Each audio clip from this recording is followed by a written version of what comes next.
गर्मी में ससुराल की छोटी बहू और बड़ी बहू। सुबह के 7 बज रहे हैं और किचन में खाना बनाती हुई सौम्या अपने आप से कहती है, उफ, आज तो किचन में सांस लेना भी मुश्किल हो रहा है। इतनी ज्यादा गर्मी है कि लग रहा है जैसे आग बरस रही हो। तभी रसोई के दरवाजे पर माला आती है और सौम्या से कहती है, सौम्या बेटा, नाश्ता और खाना तैयार हो गया कि नहीं? जल्दी से टेबल पर लगाते, सबको भूख लग रही होगी। हाँ माँ जी, बस सब कुछ तैयार ही है। आप बस 5 मिनट रुकिए, मैं सब कुछ डाइनिंग टेबल पर लगा देती हूँ। माला चली जाती है और सौम्या फिर से काम में जुट जाती है। तभी उसकी दोनों बेटियां सुमन और किरण स्कूल की यूनिफॉर्म पहनकर दौड़ती हुई किचन में आती हैं और कहती हैं, माँ, आज आपने हमारे टिफिन के लिए सैंडविच बनाया है ना? कल आपने वादा किया था कि आज सैंडविच ही देंगी। ओह माँ, मुझे और दीदी को स्कूल में सैंडविच ही ले जाना है। जल्दी से पैक कर दीजिए वरना बस छूट जाएगी। हाँ मेरे बच्चों, मैंने तुम दोनों के लिए सैंडविच बना दिया है और बैग में भी रख दिए हैं। अब तुम लोग बाहर बैठो, मैं नाश्ता ला रही हूँ। सुमन और किरण खुशी खुशी बाहर चली जाती हैं। थोड़ी देर के बाद सौम्या सभी के लिए नाश्ता लगा देती है। देवर जी, आपके लिए एकदम गरम गरम आलू के पराठे। थैंक यू सो मच भाभी, आप मेरी पसंद का कितना ख्याल रखती हो। और बेटा, मेरे लिए तुमने ओट्स बना दिए है ना? डॉक्टर ने मुझे हल्का नाश्ता करने को कहा है। हाँ पिताजी, आपके लिए मैंने बिना चीनी और बहुत सारी सब्जियों वाले ओट्स बनाए हैं। ये लीजिए आपका नाश्ता। सौम्या एक एक करके सबको खाना परोसना शुरू करती है। वो पहले महेंद्र को देती है, फिर राजेश को और फिर राकेश को और फिर अपनी सास और दोनों बेटियों को। सभी नाश्ता करने लगते हैं। नाश्ता करके राजेश कहता है, अरे सौम्या, मेरी काली वाली घड़ी नहीं मिल रही है, जरा ढूंढ दो। मुझे पता था राजेश कि आपको सामने रखी चीजें भी नहीं दिखेंगी। मैंने वो घड़ी पहले ही ढूंढकर ड्रेसिंग टेबल पर रख दी है। नाश्ता खत्म होने के बाद सबके सब अपने अपने काम पर चले जाते हैं। सौम्या ढेर सारे कपड़े धोती है, फिर उन्हें लेकर वो छत पर फैलाने के लिए जाती है। तभी बगल वाली छत पर रीना और मीना भी कपड़े फैलाते नजर आती हैं। सौम्या उन्हें हंस हंस कर काम करते देखकर कहती है, अरे रीना और मीना, क्या बात है भाई? आज तो तुम दोनों देवरानी जेठानी के बीच बहुत बातें हो रही है। अरे सौम्या दीदी, हम दोनों साथ में कपड़े धोते हैं, सुखाते हैं और हंसी मजाक करते हैं। इससे काम का बोझ नहीं लगता और समय कट जाता है। हाँ सौम्या, मेरी देवरानी मुझे इतना सपोर्ट करती है कि मुझे घर का काम कभी काम लगता ही नहीं है। ये तो बहुत अच्छी बात है। तुम दोनों का तालमेल देखकर बहुत खुशी होती है। पर तुम आजकल बाहर बिल्कुल नहीं दिखती, क्या बात है? बहुत ज्यादा व्यस्त रहने लगी हो। क्या बताऊं रीना, घर का इतना सारा काम होता है कि मुझे बाहर कदम रखने का भी मौका नहीं मिलता। थोड़ी देर के बाद सौम्या कपड़े सुखाकर नीचे आती है और अपने कमरे में जाकर आराम करती है। शाम को वो सब्जी लेने बाजार जाती है। वहाँ फिर से उसे रीना और मीना मिल जाती हैं। रीना और मीना सौम्या से बातें करने लगते हैं। अरे सौम्या, आप भी सब्जी लेने आई है? हम दोनों मशरूम ढूंढ रहे थे पर आज कहीं मिल ही नहीं रहा। दरअसल मेरी जेठानी जी को आज मशरूम खाने का मन था, इसलिए हम दोनों बाजार के चक्कर काट रहे हैं। मेरी देवरानी मेरा बहुत ख्याल रखती है और मैं भी कभी इसे अकेले काम नहीं करने देती। आप भी तो सारे दिन अकेले काम में लगी रहती हो। मेरी मानो तो आप भी जल्दी से एक देवरानी ले आइए, आपको भी आराम मिलेगा। हाँ, मैं भी यही सोच रही हूँ। अकेले काम करते करते अब थकान होने लगी है। काश कोई मदद करने वाला आ जाए तो मेरे भी हाथ बढ़ जाए कामों में। तभी सौम्या का फोन बजता है। उसकी सास का फोन है। वो तुरंत फोन उठाती है।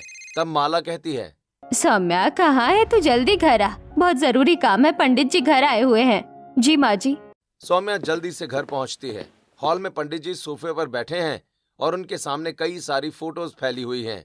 माला सौम्या से कहती है, देख बहू, पंडित जी ये फोटो लाए हैं। ये लड़की हमारे राकेश के लिए बहुत अच्छी रहेगी। इसका नाम सेजल है। लड़की तो बहुत सुंदर है माँ जी। लड़की पढ़ी लिखी और संस्कारी लग रही है। पंडित जी, परिवार कैसा है इनका? भाई, परिवार बहुत अच्छा है बेटी। लड़की इकलौती है और बहुत लाड प्यार में पली है। कल का दिन शुभ है, आप लोग जाकर देख आइए। अगले दिन पूरा परिवार सेजल को देखने उसके घर जाता है।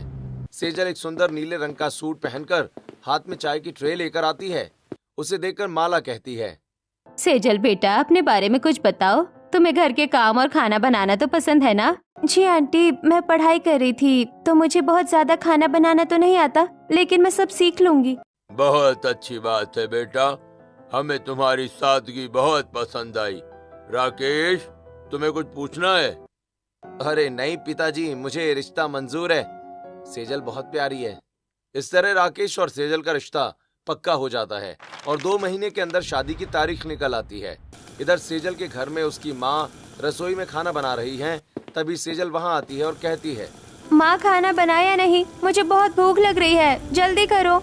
अरे बेटा बना तो रही हूँ, वैसे भी किचन में इतनी गर्मी है कि यहाँ खड़े रहना मुश्किल हो रहा है। सेजल मैं कह रही थी तू मेरी थोड़ी मदद करवा ले तो खाना जल्दी बन जाएगा। नहीं माँ, मुझसे नहीं होगा इस गर्मी में रसोई में काम, आप ही बना लो, तब तक मैं अपने कमरे में वेट करती हूँ। बेटा अब तो तेरी शादी भी नजदीक है, अगर अब भी रसोई का काम करना नहीं सीखोगी तो ससुराल में क्या करेगी।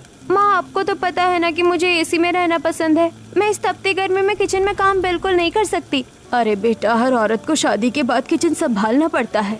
माँ मैं वहाँ सब देख लूंगी, अभी तो आप बना रही हो ना, प्लीज मुझे जाने दो, मुझे अपना सीरियल देखना है। ऐसा कहकर सेजल वहाँ से चली जाती है।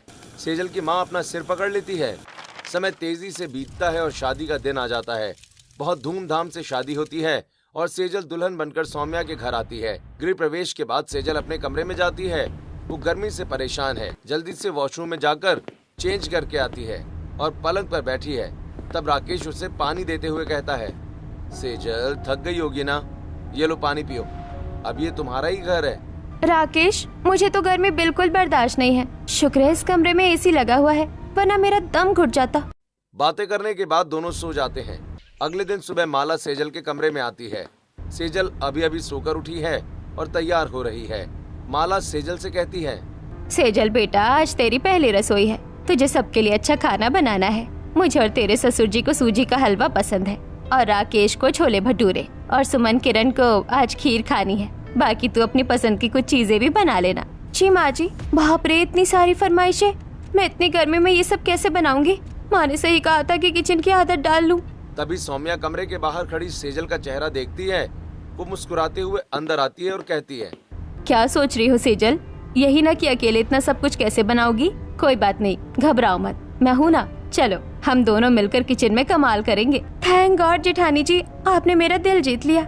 मुझे तो लग रहा था कि आज मेरा बुरा हाल होने वाला है। सेजल बेटा तेरी जेठानी बहुत अच्छी है, उसे सबका ख्याल रहता है। तेरी पहली रसोई की तैयारी उसने सुबह उठकर ही कर ली है। ये सुनकर सेजल खुश हो जाती है। दोनों किचन में जाती हैं। सौम्या सेजल को सब्जी काटने के लिए कहती है, लेकिन सेजल को चाकू पकड़ना भी ठीक से नहीं आता। ये देखकर सौम्या सिखाते हुए कहती है, सेजल क्या तुमने घर पर कभी सब्जी नहीं काटी? ये देखो हाथ बचाकर ऐसे काटते हैं। नहीं दीदी, मम्मी कभी मुझे किचन में घुसने ही नहीं देती थी, वो कहती थी कि तू आराम कर। कोई बात नहीं, मैं तुम्हें सब सिखा दूंगी, धीरे धीरे तुम भी एक्सपर्ट बन जाओगी। मैं भटूरे तलती हूँ, तुम हलवा चलाओ। सौम्या ने सारा भारी काम खुद किया है और सेजल से सिर्फ छोटी मोटी मदद ली है। फिर दोनों ने मिलकर डाइनिंग टेबल पर खाना लगाया। सभी लोगों ने खाना खाया। खाना बहुत स्वादिष्ट बना था। महेंद्र बोला, वाह सेजल बेटा वाह, पहले ही दिन तुमने हमारा दिल जीत लिया, खाना बहुत बढ़िया बना है। हाँ बेटा, और ये खीर तो लाजवाब बनी है। चाची मुझे थोड़ा और पनीर दो ना, आपने बहुत अच्छा बनाया है, मेरी मम्मी भी बिल्कुल ऐसा ही बनाती है। हाँ बेटा, वैसे आपकी मम्मी ने ही मुझे पनीर बनाना सिखाया है। खाना खाने के बाद सभी लोग सेजल को नेक देते हैं और अपने अपने काम पर चले जाते हैं। सेजल खुश हो जाती है। अगले दिन सुबह सौम्या जल्दी उठकर किचन में काम शुरू कर देती है। बहुत देर हो जाती है पर सेजल बाहर नहीं आती। नाश्ता बनाने के बाद सौम्या हॉल में आती है और अपनी सास से कहती है, माँ जी सेजल अभी तक उठी नहीं क्या? धूप काफी तेज हो गई है, मैं सोच रही थी कि वो आ जाती तो साथ में नाश्ता लगा लेते। अभी तक तो नहीं आई, तो जाओ उसे जगा दे, शायद नई जगह है इसलिए नींद नहीं खुली होगी। सौम्या सेजल के कमरे में जाती है और उसे जगाती है। सेजल आलस से उठकर बैठती है और कहती है, अरे दीदी आज मेरी नींद ही नहीं खुली, मुझे तो पता ही नहीं चला कि सुबह कब हो गई। कोई बात नहीं सेजल, तुम तैयार होकर जल्दी आ जाओ, खाना लगभग बन गया है, बस अब टेबल पर लगाना है। ऐसा कहकर सौम्या चली जाती है। सेजल धीरे धीरे तैयार होकर आती है और सौम्या के साथ डाइनिंग टेबल पर खाना लगवाती है। सभी बैठकर खाना खाते हैं और अपने अपने काम में लग जाते हैं। ऐसे ही दिन बीत रहे होते हैं। सौम्या सेजल के आने के बाद भी घर की सारी जिम्मेदारियां निभा रही थी, साथ ही वो सेजल को काम करना भी सिखा रही थी। एक दिन सौम्या किचन में खाना बनाते हुए सेजल से कहती है, सेजल आज सब्जी तुम बना लो, तब तक मैं बाकी का काम कर लेती हूँ। ठीक है दीदी। अब सेजल सब्जी बनाती है। फिर दोनों बहुएं मिलकर सभी को खाना लगाती हैं। खाना खाकर महेंद्र कहता है, सौम्या बेटा आज सब्जी में नमक थोड़ा कम है क्या? नहीं पिताजी, आज सब्जी सेजल ने बनाई है, शायद उसे अंदाजा नहीं रहा होगा, मैं अभी ठीक कर देती हूँ। सेजल बेटा, कोई बात नहीं, कल से तू ध्यान रखना, सौम्या तुझे सब बता देगी। समय बीतने लगता है। सौम्या घर का सारा काम खुद करती है और सेजल सिर्फ नाम के लिए किचन में आती है। एक दिन माला सेजल से कहती है, सेजल बेटा, आज तुम पूरा खाना बनाकर खिलाओ, सौम्या को थोड़ा आराम करने दो। फिर से वही मुसीबत, अब मैं क्या बहाना बनाऊं? दीदी तो बैठी रहेगी और मैं किचन में जलती रहूंगी। सेजल को परेशान देखकर सौम्या कहती है, चिंता मत करो सेजल, मैं तुम्हारे पास ही खड़ी रहूंगी और तुम्हें बताती रहूंगी। चलो आज पूड़ियाँ बनाते हैं। दोनों किचन में जाती हैं। सौम्या उसे तेल गरम करना, पूड़ियाँ बेलना और दाल में तड़का लगाना सिखाती है और मन ही मन सोचती है, अच्छा है सेजल काम सीख जाएगी तो मुझे भी कल से थोड़ा आराम मिलेगा। लेकिन तभी सेजल मन ही मन सोचती है, हे भगवान, इतनी गर्मी में काम करना तो किसी बहुत बड़ी सजा जैसा है। मुझे कुछ भी करके कुछ ऐसा करना होगा कि मेरी जेठानी काम करे और मुझे काम ना करना पड़े। धीरे धीरे समय बीतता है, लेकिन सेजल के आने से सौम्या का काम कम नहीं होता। एक दिन सौम्या सुबह उठकर बागीचे की सफाई कर रही थी और उसके बाद उसने पूरे घर का झाड़ू पोछा भी किया। तभी गर्मी की वजह से अचानक उसके सिर में तेज दर्द होने लगा। पसीने से भीगी हुई सौम्या हॉल में सोफे पर आकर बैठ गई। उसके सास ससुर पहले से ही हॉल में मौजूद थे। माला सौम्या को देखकर कहती है, सौम्या, क्या हुआ बेटा, तेरा चेहरा इतना लाल क्यों पड़ गया है? कुछ नहीं माँ जी, बस थोड़ा चक्कर जैसा आ रहा है। धूप में बगीचा साफ किया ना, शायद उसी की वजह से सिर में बहुत तेज दर्द हो रहा है। अरे बेटा, तू तो पसीने से लथपथ है। चल तू जाकर अभी पंखे के नीचे लेट जा, तू वैसे इतना काम करती है, आज आराम कर, किचन आज सेजल संभाल लेगी। माला की बात सुनकर सौम्या अपने कमरे में चली जाती है। तभी सेजल उठकर बाहर हॉल में आती है तो माला उससे कहती है, सेजल देख, सौम्या की तबीयत ठीक नहीं है, उसे बहुत तेज सिर दर्द है। आज का सारा खाना तुझे ही बनाना होगा। क्या? सारा खाना मुझे अकेले बनाना पड़ेगा?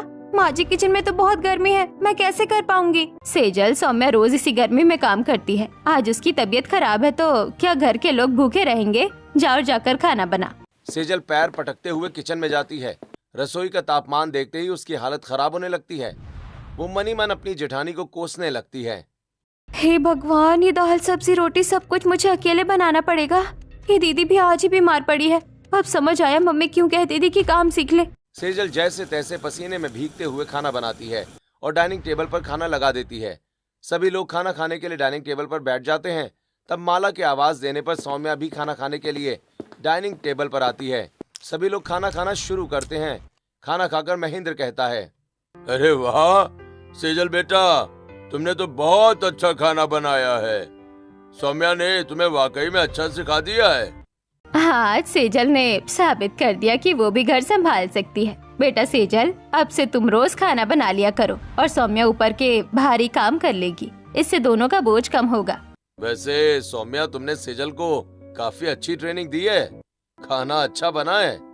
हाँ सेजल, भैया सही कह रहे हैं, भाभी ने तुम्हें सब कुछ सिखा दिया। आज तो तुम मेरे टिफिन में 2 रोटियां ज्यादा ही रखना। चाची, हम दोनों के लिए भी आप रोज टिफिन में अच्छा अच्छा खाना बनाना। क्या? रोज खाना बनाना? नहीं नहीं, ये तो मेरे लिए सजा जैसा है। मुझे कुछ तो ऐसा करना पड़ेगा कि सब कहे कि सेजल से काम नहीं होगा। अगले दिन सुबह सेजल अपना सिर पकड़कर हॉल में आती है और अपनी सास से कहती है, आह माँ जी, मेरा सिर फटा जा रहा है। मुझे लगता है कल की गर्मी की वजह से मुझे भी लू लग गई है। हाँ बेटा, गर्मी बहुत है, हो सकता है तुझे लू लग गई हो। अपने कमरे में जाकर आराम कर ले। तभी सौम्या वहाँ आती है और ये सब सुनकर कहती है, अरे सेजल, क्या हुआ? तुम्हारे सर में दर्द है, तुम जाकर आराम करो, मैं देख लूंगी सब। सेजल अपना सिर पकड़कर अपने कमरे में जाकर लेट जाती है और सौम्या किचन में जाकर खाना बनाने लगती है। खाना बनाते हुए सौम्या मनी मन सोचती है, बेचारी सेजल के सर में दर्द है, ऐसा करती हूँ कि उसे थोड़ा फ्रूट जूस दे देती हूँ, उसे अच्छा लगेगा। यही सोचकर सौम्या फ्रूट जूस बनाती है और उसे लेकर सेजल के कमरे में जाती है तो देखती है कि सेजल तेज आवाज में मोबाइल पर गाने सुन रही है। ये देखकर सौम्या कहती है, सेजल, तुम्हारा तो सिर दुख रहा था, फिर ये इतना तेज गाना क्यों चल रहा है? वो दीदी, मैंने बाम लगा लिया था ना तो थोड़ा ठीक लगा। म्यूजिक से मेरा मन बहल जाता है। अच्छा ठीक है, ये जूस पी लो और आराम करो। ऐसा कहकर सौम्या सेजल को जूस दे देती है और चली जाती है। अगले दिन सौम्या माला से कहती है, माँ जी चलिए मॉल चलते हैं, घर का काफी सारा सामान लाना है। हाँ बेटा, वैसे सेजल को भी ले लेती। सेजल बता रही थी राकेश का फोन आया था कि वो थोड़ा जल्दी आएगा, इसीलिए उसे रहने देते हैं। ठीक है बहू, चलो हम दोनों चलते हैं, शॉपिंग भी हो जाएगी और थोड़ा बाहर की हवा भी लग जाएगी। सौम्या और माला दोनों मॉल जाते हैं और वहां से सौम्या अलग अलग तरह के मसाले, दाल, तेल और घर की बाकी चीजें खरीदती है। तभी राकेश का फोन माला के पास आता है। वो माला से कहता है, माँ आप जल्दी घर आ जाओ, सेजल के हाथों में बहुत दर्द हो रहा है और आते आते दर्द की दवा भी लेते आना। क्या सेजल के हाथ में बहुत दर्द है? पर अभी तो वो ठीक थी।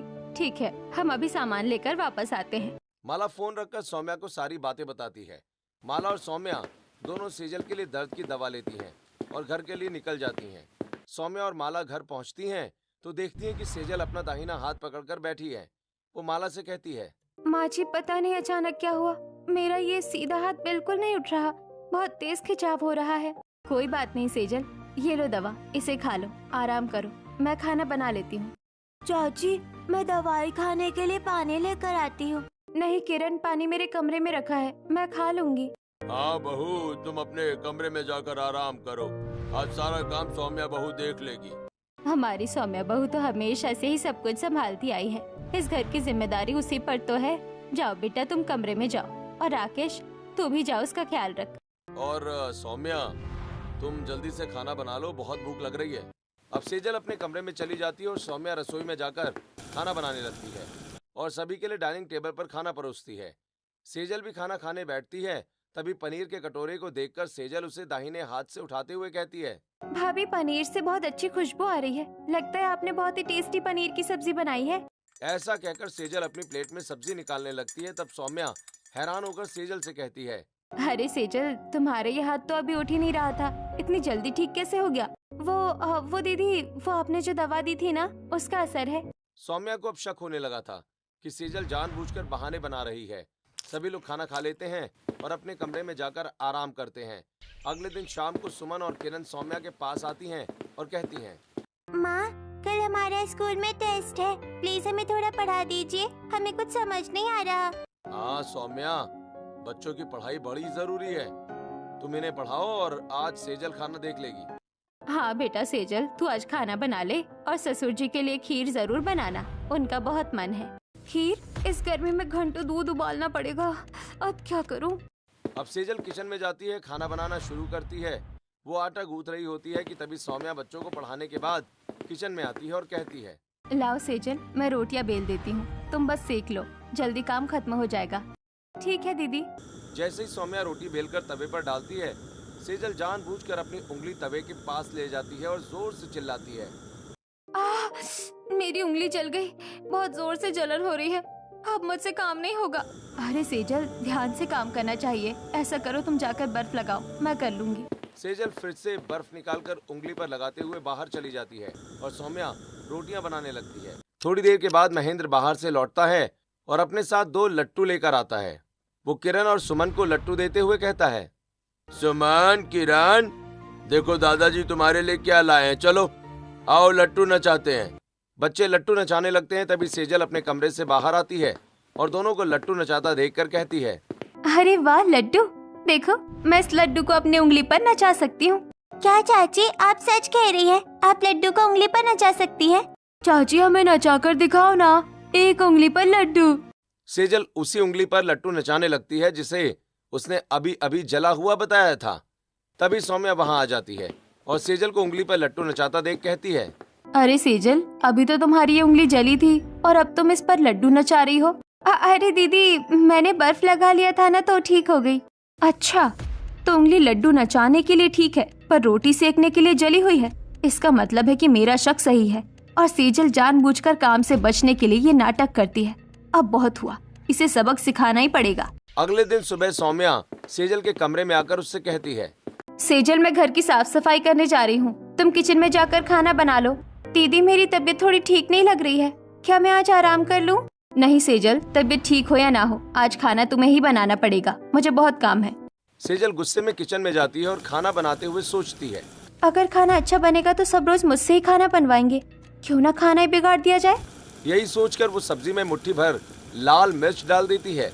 जब सब खाना खाने बैठते हैं तो महेंद्र का चेहरा सब्जी खाकर लाल हो जाता है।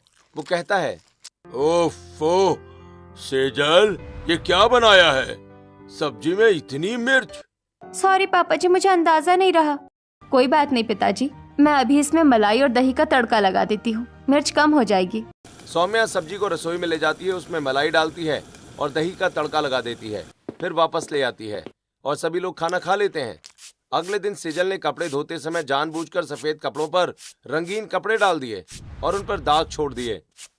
फिर तब राकेश ने पहनने के लिए शर्ट निकाली तो कपड़ों पर लगे कलर को देखकर गुस्सा होते हुए बोला, सेजल, ये मेरी ऑफिस की शर्ट का क्या हाल कर दिया, इस पर नीले दाग लग गए हैं। क्या करूं राकेश, मुझे कपड़े धोना नहीं आता। आवाज सुनकर सौम्या कमरे में आती है और राकेश से कहती है, कोई बात नहीं राकेश, तुम मुझे दे दो, मैं इसे फिर से साफ कर दूंगी। ऐसा कहकर सौम्या शर्ट को बाथरूम में ले जाकर उसे फिर से धोकर फैला देती है। अगले दिन सुबह माला सेजल को अपनी साड़ी देते हुए कहती है, सेजल बेटा, जरा मेरी साड़ी प्रेस कर दो, मुझे कहीं जाना है। ऐसा कहकर माला वहाँ से चली जाती है। सेजल साड़ी को प्रेस करते हुए जानबूझकर जला देती है और फिर हॉल में अपनी सास के पास आकर साड़ी देते हुए कहती है, माफ कीजिएगा माँ जी, लेकिन मुझे प्रेस करना अच्छी तरह नहीं आता, इसलिए साड़ी जल गई। हे भगवान, इस लड़की से कोई भी काम अच्छे से नहीं होता ना। आज के बाद तू ही घर के काम किया कर, इससे तो कुछ ठीक तरह नहीं होता, खाना भी बिगाड़ देती है और बाकी काम भी। सौम्या सब समझ रही थी कि सेजल जानबूझकर काम बिगाड़ रही है ताकि सारा बोझ वापस सौम्या पर आ जाए। तभी पड़ोसन रीना और मीना घर आती हैं। रीना सौम्या से कहती है, सौम्या, हम सब बहुओं ने मिलकर अपने लिए किटी पार्टी रखी है, तुम भी चलो हमारे साथ। नहीं रीना, घर का बहुत काम है, मुझे रुकना पड़ेगा, तुम लोग जाओ। दीदी आप घर देखिए, मैं चली जाती हूँ, वैसे भी मैं घर में बोर हो रही हूँ। सेजल तैयार होकर पार्टी में चली जाती है और सौम्या घर का सारा काम अकेले करती है। सौम्या को बहुत बुरा लगता है कि उसकी देवरानी इतनी स्वार्थी है। वो मन ही मन सोचती है, अब पानी सिर से ऊपर जा रहा है। सेजल को ये एहसास कराना जरूरी है कि परिवार एक टीम की तरह होता है, बोझ नहीं। शाम को राजेश और राकेश ऑफिस से वापस आ जाते हैं। राकेश सभी लोगों से कहता है, माँ, एक बहुत बड़ी खुशखबरी है। मेरे बॉस जो बहुत बड़े खाने के शौकीन हैं, वो प्रमोशन की बात कर रहे हैं। मैंने उन्हें कल दोपहर के खाने पर बुलाया है। अगर उन्हें खाना पसंद आया तो मेरा प्रमोशन पक्का, समझिए। ये तो बहुत अच्छी खबर है, उनके स्वागत में कमी नहीं रहनी चाहिए। उनके साथ हमारे ऑफिस का बाकी स्टाफ भी आएगा, लगभग 15 लोग हो जाएंगे। सेजल, तुम सबके लिए खाना बना लोगी ना? 15 लोगों का खाना और मैं? हाँ, क्यों नहीं।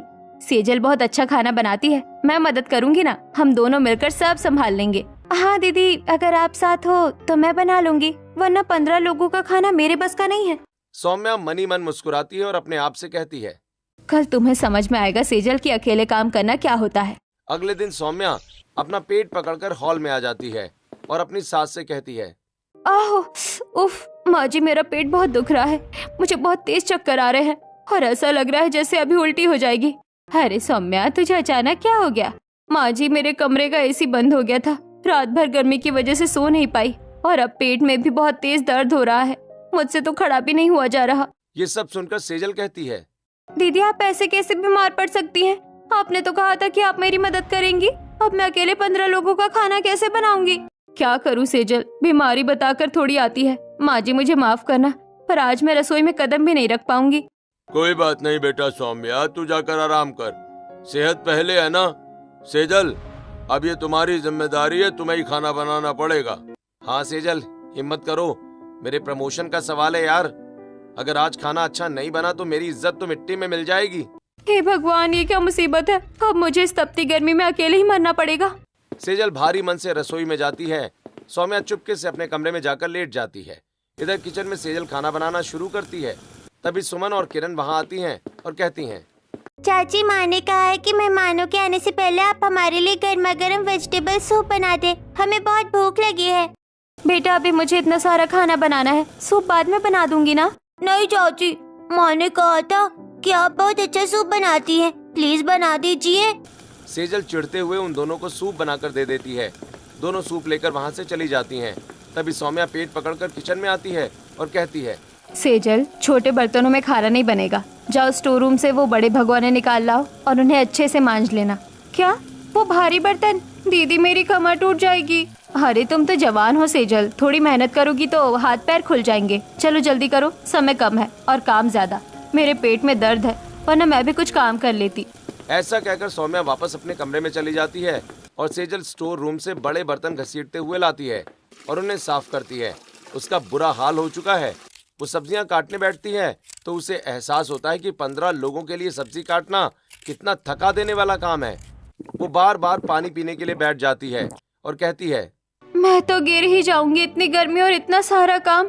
जेठानी जी कैसे ये सब रोज अकेले कर लेती थी, मैंने तो कभी उनकी मदद भी नहीं की। तभी किचन में माला आती है और कहती है, सेजल जल्दी हाथ चलाओ बेटा, मेहमान आने ही वाले होंगे। ये क्या, अभी तक सिर्फ सब्जियां ही कटी है? माँ जी मैं पूरी कोशिश कर रही हूँ पर बहुत गर्मी लग रही है। माला सेजल को समझाकर वहाँ से चली जाती है और सेजल फिर से काम में लग जाती है। थोड़ी देर बाद राकेश किचन में आता है और कहता है, सेजल क्या हुआ, खाना तैयार है? बॉस का फोन आया था, वो बस पहुँचने ही वाले हैं। मेरी इज्जत का सवाल है यार, प्लीज कुछ गड़बड़ मत करना। हाँ मैं बस कर ही रही हूँ। राकेश किचन से चला जाता है। सेजल डर के मारे जल्दी जल्दी हाथ चलाने लगती है। तभी सौम्या रसोई के चक्कर काटते हुए आती है। तब सेजल कहती है, दीदी आप आ गई, शुक्र है, मेरी थोड़ी मदद करा दीजिए। नहीं नहीं सेजल, मैं तो बस यहाँ अचार लेने आई थी, मुझे कुछ खट्टा खाने का मन कर रहा है। तुम करो करो, बहुत अच्छा कर रही हो।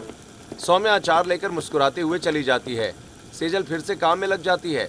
वो जल्दी जल्दी बड़े बड़े बर्तनों में सब्जी, दाल, चावल, खीर और हलवा बनाती है। अब वो सब्जी का भारी भगोना चूल्हे से नीचे उतारने की कोशिश करती है। तभी उसका हाथ फिसल जाता है और पूरी सब्जी फर्श पर बिखर जाती है। सेजल ये देखकर वहीं बैठकर जोर जोर से रोने लगती है। हाय मेरी किस्मत ही खराब है, अब मैं क्या करूँगी, सब खत्म हो गया। रोने की आवाज सुनकर पूरा परिवार रसोई में इकट्ठा हो जाता है। सौम्या भी दौड़ कर आती है। क्या हुआ सेजल, तुम रो क्यों रही हो?